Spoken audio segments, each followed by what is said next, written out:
Welcome to Designer's Way podcast, where we talk about the soul work of interior design. I'm your host, Nichole, or Interior Goddess across all platforms. And today I have with me Timala. Fun fact about Timala from Decorated Interiors, we just met this summer for the first time in person after being friends online for a few years. I thought that was a very fun and interesting to have her come to New York from Tampa, Florida this summer. We took a bouquet making class and did a bit of shredding in the city. And so we just met in person this year, but it feels like obviously we know each other much longer. Timala and I have a lot in common from our furniture buying and procurement background to being virtual designers at heart. I started out as a virtual designer, and Timala is a virtual designer as well.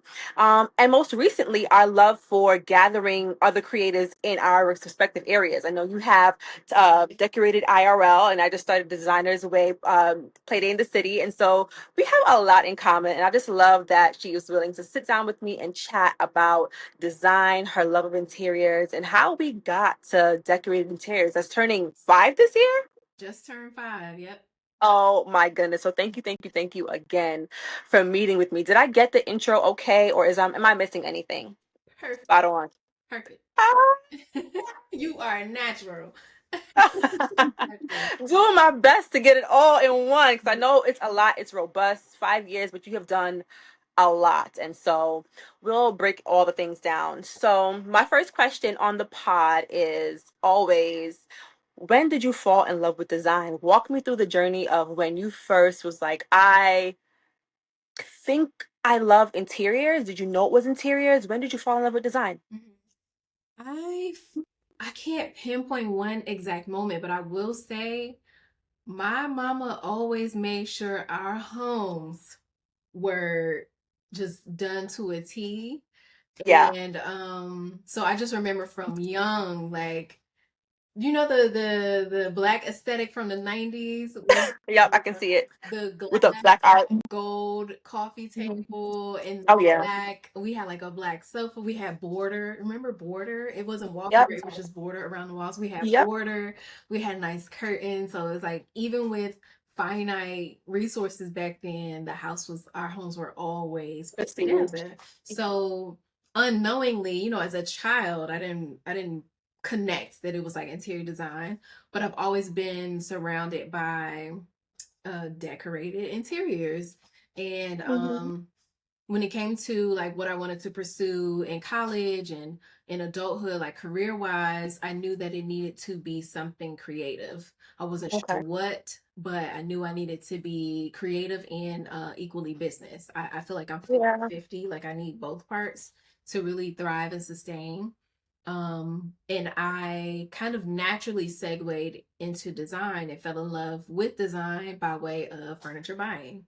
So, Gotcha. as you know, with that world, you have to learn furniture, right? You have to learn furniture construction. You work cross functionally with your visual merchandising team, depending on the company you Yeah. work for. Yeah. So, through that, I had to learn interior design styles. So, Gotcha. that's how that all came together and my love for all things pretty. Even like I'm a fashion girly, so I love Uh-huh. fashion and I feel like that's all connected. Like it all to I love your fits. thank I love your you. fit checks. I love that. I love that you weave in also being a creator, an influencer into your brand. And she is stellar at social media marketing. And I feel like that's a whole nother conversation podcast in itself. Whole class you need to teach because girl, a lot of us could use that skill, right? So I stalked your website and I saw that your mom had a huge influence on the way you design now. Talk to me a bit about how that kind of transitioned even through now you're as a furniture buyer. Like how do you still carry like that into how you design your other people's homes? Your Yeah. mom's influence. So I always think about like one of the things that I ask my clients on my questionnaire is like what aspects of your identity or your culture do you want included in your design? Because that's something Mm-hmm. that I think about for my home. Like, what story do I want my home to tell? And, Mm-hmm. thinking back to again being a child, like I wonder like if that was my mom's thought process with, making sure Mm-hmm. the home looked good and it had a certain aesthetic, or if it was innate to her. Like she didn't go to school for design. She's always worked odds and ends jobs and made ends meet, but again, things always looked so beautiful and put together. So it's always like for me more of a story. Like part of my design ethos, my design style is trying to connect back to roots, right, in a modern way. So figuring out like that path, and sometimes it might just be a piece of art that was handed down to me, or for my clients it may be a photograph that they want to make sure is present, or something that has value, like that emotional value. So Yeah. that's kind of where the place that I design from is like, what do you want your space to mean to you? Right. Like, not to Right. me, but to you, because you live here. I don't live here. You do. Hmm. So it should resonate, on all levels. Right. Right. So tell me a bit about your time as a buyer. First of all, can you just tell people what a furniture buyer is? Like, I don't think people know what that is What? unless you're in neck deep in the industry. You don't really know what a furniture buyer is and what do we do. And I guess tell me what your favorite part about furniture buying was. Okay, I'll say this. What is a furniture buyer not? What is No, a furniture buyer not?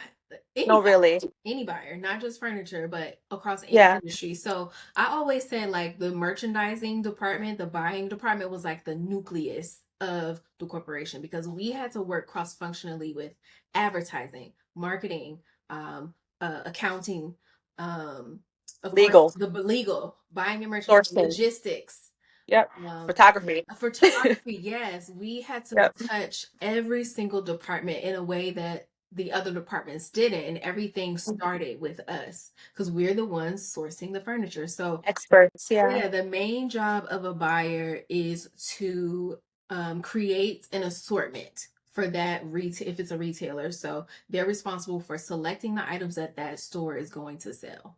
So if Yeah. you ever wonder, like, oh, how did all this stuff get in the store, or who picks this stuff out, or Mhm. what were the steps prior to that merchandise getting into the store? That's the buyer's job and the merchandising team's job. That's like the simple and cut and dry way to put it. Yep. Because we could be here literally 8 hours talking about Yeah, it. we go to markets, we go to trade Yes. shows. For the furniture Yes. world, it's trade shows. So you may hear High Hmm. Point Market, you might hear Las Vegas, you might hear Hmm. Atlanta. We scout vendors, we vet vendors for the best products for our particular retailers, target consumer base. And Yeah. then buyers are typically responsible for a category of merchandise, maybe multiple categories of merchandise, depending on who you work for. And then they're responsible for like not the direct sales, but the making sure the inventory is turning the way that it should, and if not, resolving that problem. So getting My kickbacks from goodness. vendors, markdowns, all that type of stuff. So pricing Getting falls into the buyer's responsibility. So many things. It's a very robust career. robust is a very good word to say that. I'm not just saying it because it sounds fancy, but it really is. Especially during COVID where merchandise was down. Like, how do we replenish and make sure we stay on top of things? And we won't get into the logistics of furniture buying on this particular episode, but yeah, we that's pretty much in a nutshell. If you're listening and ever wondered what do buyers do, this is what they do. When you see a product in a store that touched so many different hands and so many different brains to kind of get to your home. So don't take us for granted. Okay. We make Okay. So let's the ones. tell me tell me a bit about your journey into e-design. Why e-design? And obviously we know we fall in love with this interior design through the buying process and through your mom and through your childhood. But tell me a bit about your e-design process and why did you choose e-design? Yeah, so I was introduced to e-design by way of my corporate buying job. Okay. So fast forward to 2020, that's when, or sorry, rewind to 2020. I started my business then. So I got furloughed from my buyer job.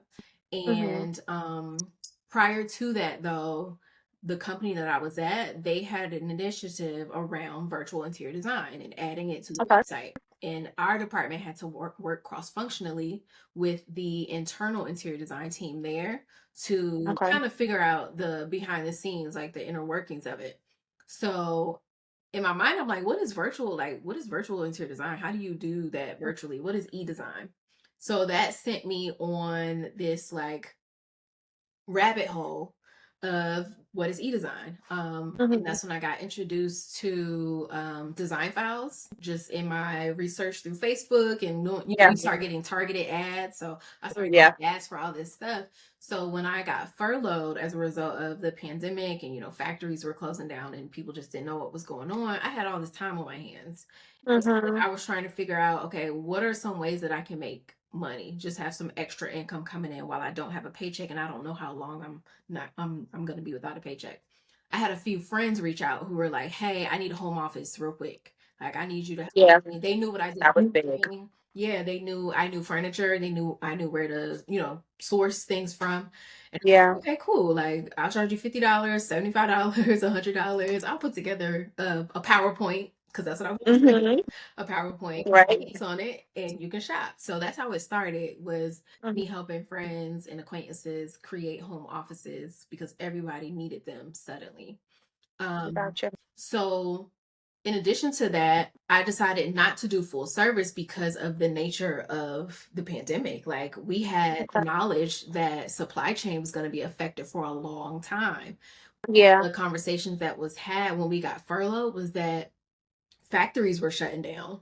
So I kept that top of mind when I started my e-design business because I knew long term, I didn't want to be liable for furniture orders getting canceled, clients Yeah. frustrated with extremely long lead times. I just had that foresight. So Yeah. I kind of leveraged that and used it to my advantage and decided, well, e-design is less lucrative and it's less of a Scalable, maybe. I'm sorry. Scalable, maybe. Yeah, less scalable, but also the end result. You don't always see the end result with e-design because the nature of it is that the clients they work on their own time. Like, they can implement Yeah. the design on their time. And honestly, they may not do it the same way that you envisioned it. So it'll look completely Yeah. different. So it's not Hmm. always you don't always get those end beautiful results of photos, but there's also less liability. So I Yeah. figured, let me start here. Let me leverage this as my point into design. And I found a couple of other designers who were also e-design only. Hmm. Would strike up conversations with them through Facebook and through Instagram, and I just kind of let it flow from there. I've used Instagram to market, the business, and my marketing was just as simple as me sharing the journey. Like, hey y'all, I'm on furlough for my job. This is what I'm doing now. Follow Real stuff. along. Yeah. Yeah, while I figure this out, I don't know what it's gonna turn into. I don't know what I'm gonna do when I do go back to the 9 to 5, but I'll figure it out. So Yeah. um, yeah, that was how that started. A few months after being furloughed, we did get back on at the 9 to 5 at the buyer job, Hmm. but it had changed so much. The job itself changed. I mean, Yeah. they had to respond to the economy and what was going on, and it was no longer a job that I wanted to do. I no longer enjoyed it. um I was kind of thinking about leaving in another year or so, but with the changes that onset upon returning from furlough, I was like, I think the time is now. So I was a part of the, what did they call it, the Great Resignation. I was a part of that group that left corporate to pursue the creative interests. Right, right, right. So 5 years is kind of crazy. We talked about this a bit this summer. Like, well, we've really been sustaining ourselves for 5 whole years. Like, tell me about something that you learned or the biggest lesson you learned within those 5 years. Ooh, the biggest. There's so many. They all big. Yeah. Yeah. They're all big lessons. The one that comes top of mind is around finances, like use other people's money, Mm-hmm. because Mm-hmm. I lived off of my savings. I used That part. money to build my business, bootstrapping it. That's what they call it. Mhm. Yeah. And now that I know what I know, I would have used someone else's money. Even if it was a credit card with zero interest for a year, I would have Yeah. done that route versus using all of Yeah. my liquid, my cash. Okay. So That's a gem. yeah. Like, Yeah. if the thing about leaving the stability of a corporate 9 to 5, like, one of the things that I made sure I did before I put my 2 weeks in was assessing my finances. So I paid off my car, I paid off a credit card at the time, and that was pretty much all my debt aside from student loans, which I ain't worried about them student loans. Them student loans Nowadays, got please don't come for me. Listen, I gave it to God on the student loans. I paid what I Please. paid, and then the Uh-huh. paycheck came, and I was like, it ain't my business no more. Hmm. But I, What did you go to school for, by the way? oh, fashion merchandising. Okay, so it So just makes sense. yeah, I Yeah, went to this makes school sense. knowing I wanted to be a buyer. I wanted to be a Okay. fashion buyer. But at that time, I had no desire to move to New York City. No shade to Okay. the New York girls. It's just so You don't gotta apologize to me. New York is a it's lot. so fast. And I went to visit a friend, and she's like, "Yeah, you can stay with me." And I'll never forget. She was in like this one. It wasn't even a one bedroom. I think it was a studio, and it was like three Yeah, of us. We yeah, were on her sofa on her floor. very cozy. Cozy, and we had to get on the train, to get on the bus, to walk, to get back to the Yeah. train. I was like, this Well, is you saw the experience this summer. it. Us dodging friends in the street. It And was fun. that's all I It's need. fun. That's all I need. I just need a summer visit. That's it. I don't need to live We're it's summer. Okay, somebody wants to say hello. Can you go and sit? Okay.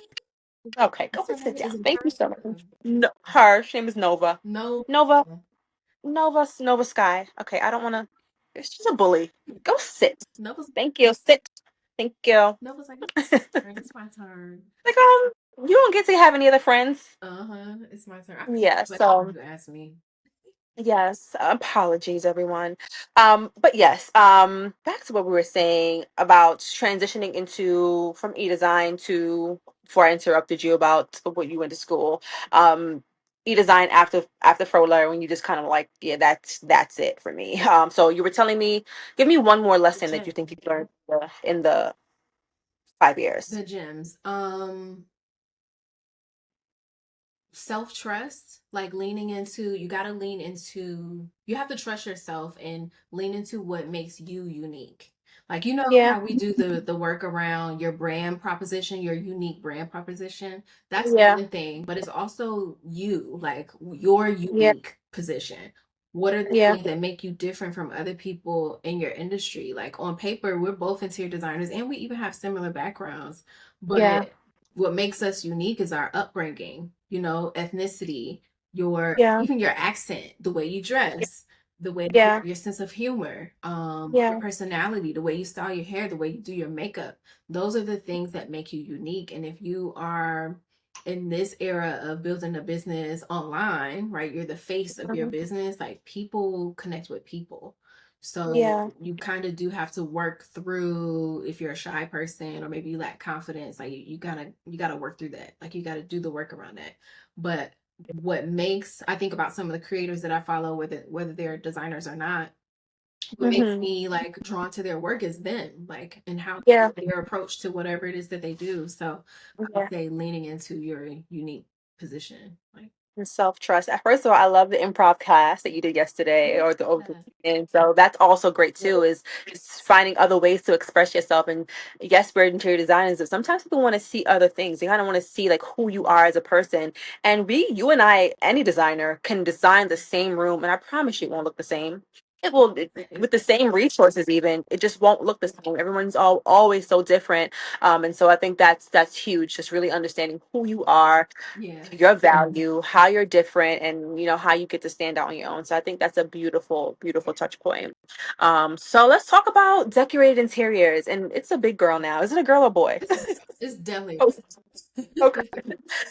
Where is she now? I know 5 years, we've kind of gone through a lot of changes, a lot of seasons. So where are you now in your business as you are taking this new kind of this new anniversary? Where are you now? Yeah, decorated interiors is definitely transitioning from toddlerhood to young adolescent. She's going to Okay, grown up. going to kindergarten. Like she's 5, so she's starting Big girl. yeah, so it's like at the point where it's time for me to let her out into the world and have other people assist me with developing her. Like Yeah. it's kind of like I'm not a parent, but I can empathize with parents. I'm an aunt. I've been an aunt for most of my life, so it's Mm-hmm. I can remember when my older nieces and nephews, went off to kindergarten for the first time, and even the younger ones, I was an adult when that happened for them, and just feeling those feelings of like, oh, they about to go make friends and they're gonna have teachers that's helping them. I feel like that's where my Yeah. business is. Like it's time for me to hire independent contractors and other types of employees to help me because I cannot do it all. And things are starting to pick up. It's starting to move fast. Yeah. Starting to be more eyes on decorated interiors, which they say typically happens around year 5, Okay. and I'm feeling that. Yeah. So it's time for me to like prepare not just the business but also myself for Hmm. what that looks like in the next like in the next 5 years. Yeah. Yeah. I was saying I'm halfway to overnight success. They say it takes 10 years to be an overnight success. So year 5 is the halfway point. And I've been Hmm. a lot of reflection this month, specifically September, is 5 years to the month that I left corporate. I left corporate Yeah. in September of 2020 permanently.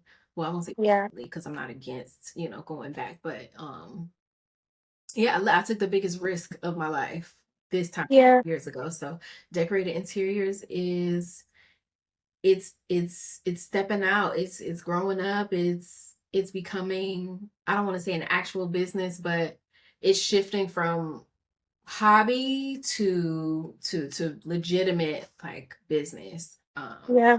which I'm proud about that. It's been I love a journey. I love how reflective you are, especially as you know the anniversary comes up. You sit down and you actually sit with it, and you like respect your past and where you've come from, but you see your growth. And I'm a huge journaler, so that kind of helps me track where I've gone and where I've been to. Mhm. But I love to hear that. I love how reflective you are in this season and moving forward.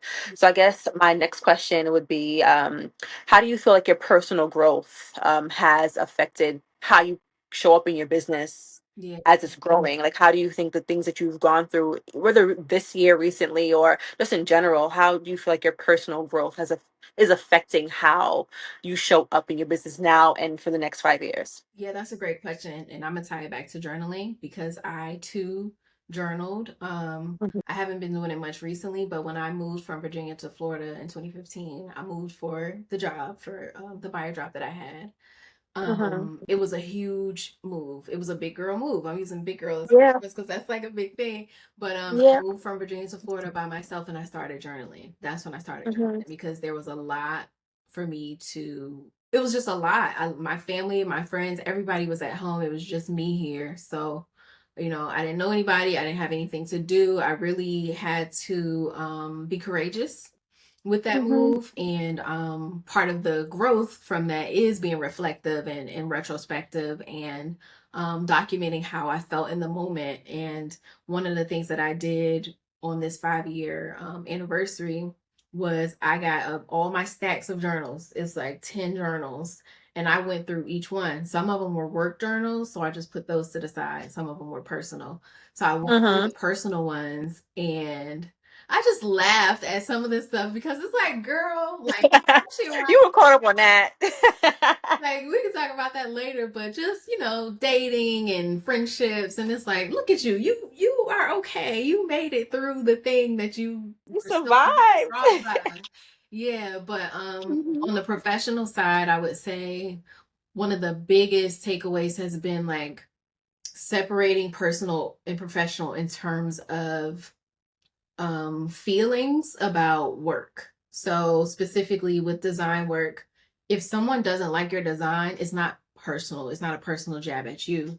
That just means that there's something in the process or there was a disconnect in the communication that didn't translate well.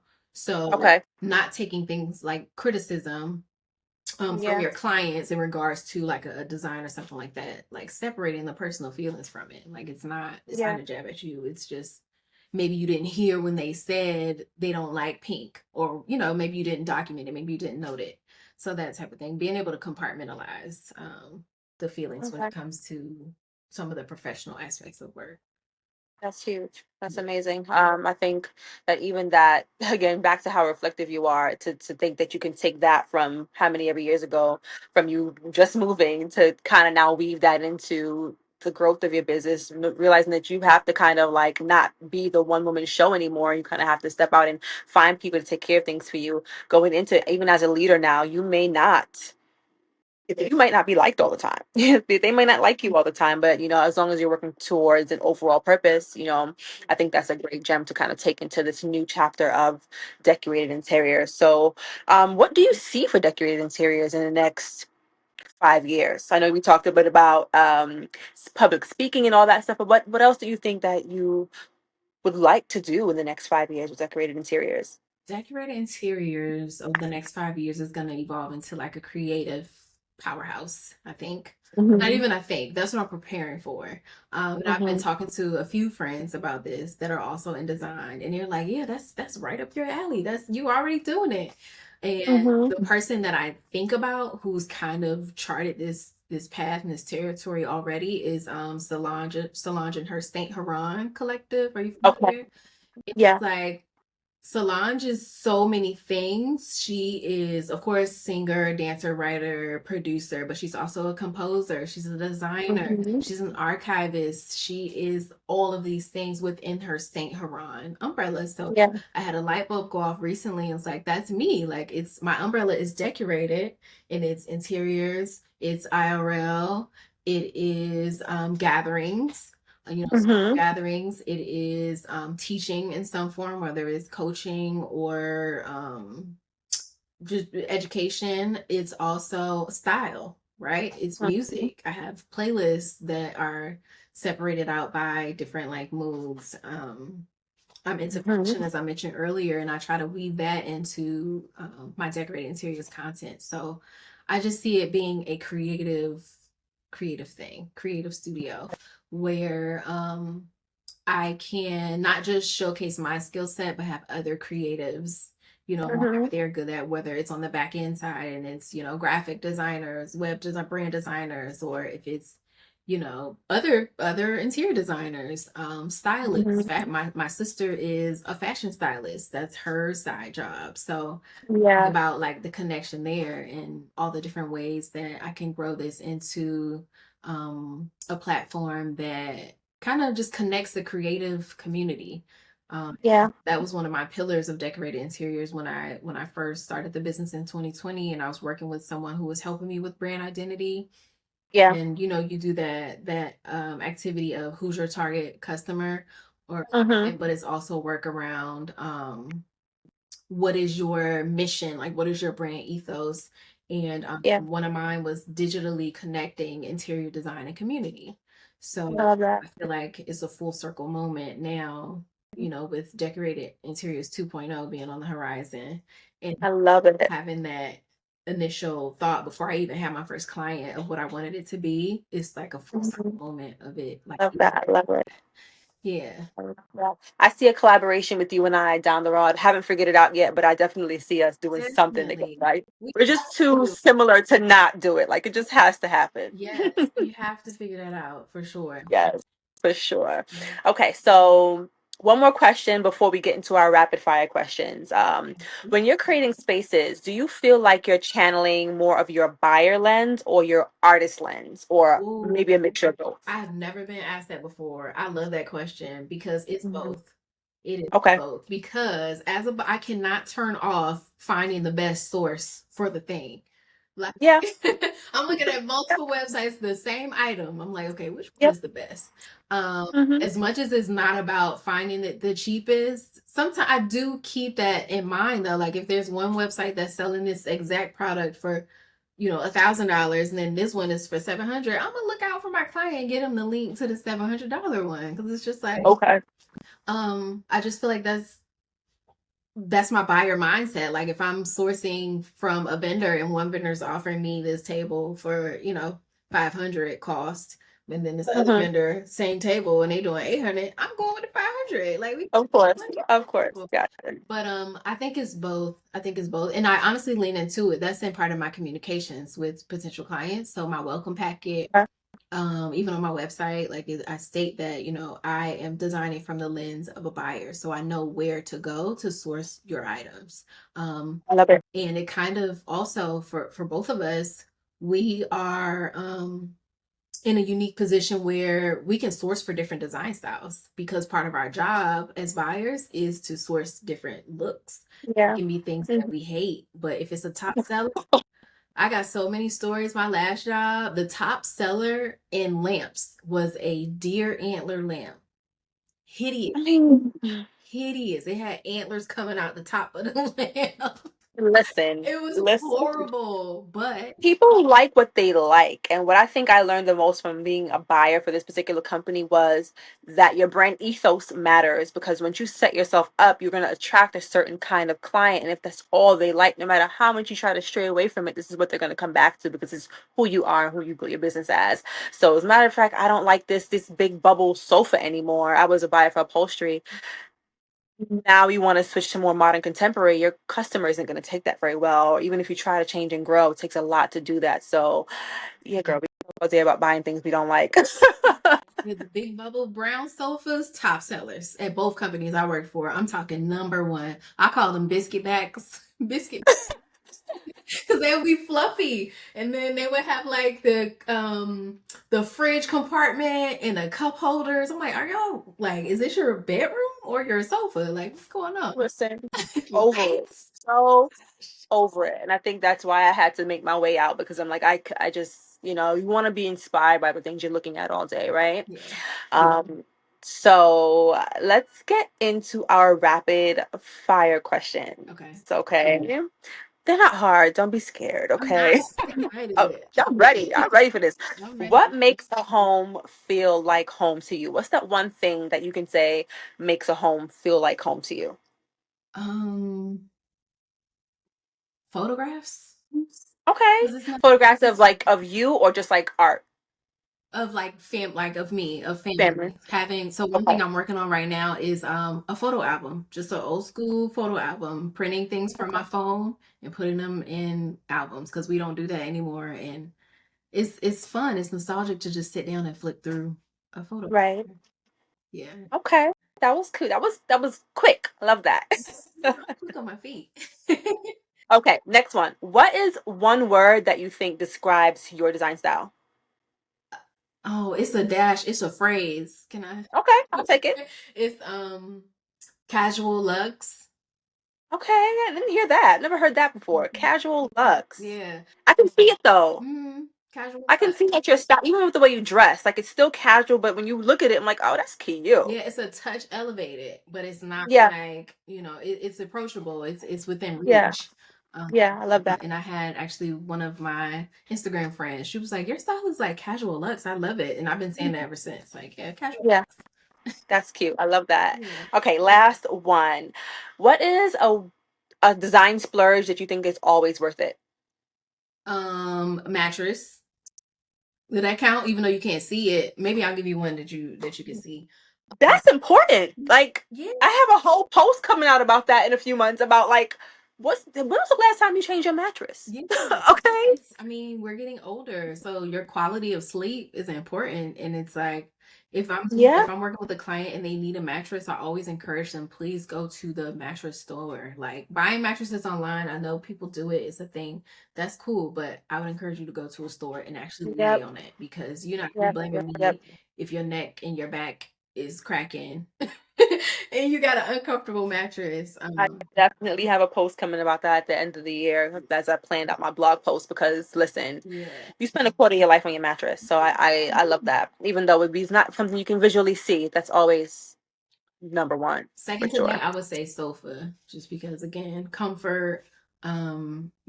Is you don't want to be replacing your sofa like every other year because it's something's breaking or the fabric is scratching or Yeah, it's just falling apart. So invest in your sofa for too.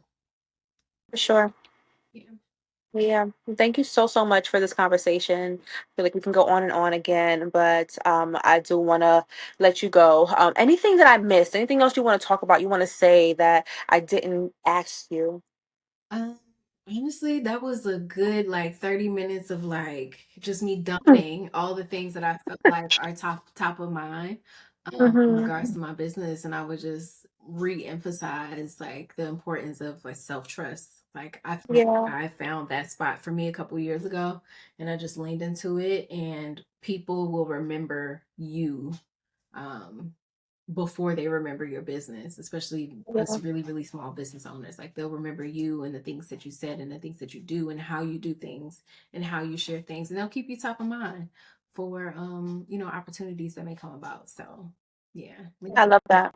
Thank you so much for sharing that last little gem with us. I think that is really important. And something I'll continue to practice as well is really making sure that you trust yourself. Like you have all the answers. I think also why I started this podcast was to talk about these inner things that we don't get to talk about. We don't really hear much about often, especially in the interior design world. Like what are the back end things that you're working through? Like that aha moment that, oh, I can actually really trust myself and I have all the answers inside of me. I don't have to seek outside for them. So that is an amazing, amazing gem. So thank you so much for sharing that.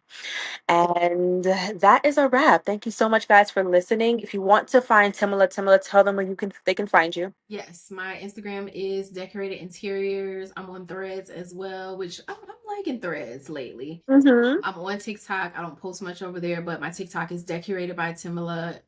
And what else am I on? I'm on LinkedIn, Timala Stewart, and my website, of course, decoratedinteriors.com. Awesome. Thank you so much. I was so excited you were able to join me, and I had so much fun chatting with you.